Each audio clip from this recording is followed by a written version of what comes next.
from Rochelle's Kosher Kitchen, making our matzoh balls, a recipe passed down from generations.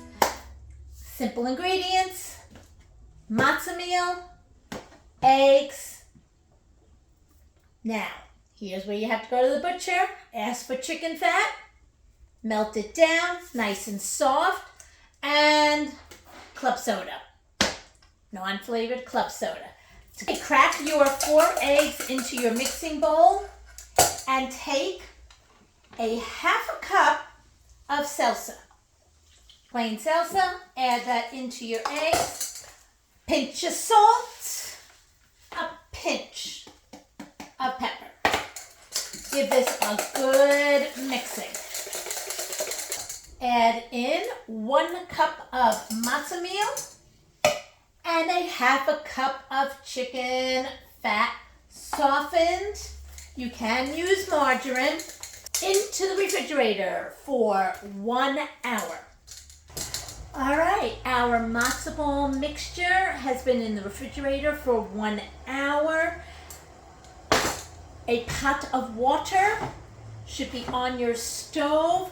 Bring the water to a boil and wet your hands. All right, to make our little matzoh balls, about a walnut. So very lightly with wet hands, you're going to make them about the size of a walnut.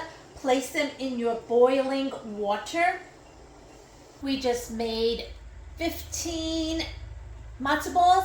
Cover, very important. Turn it down.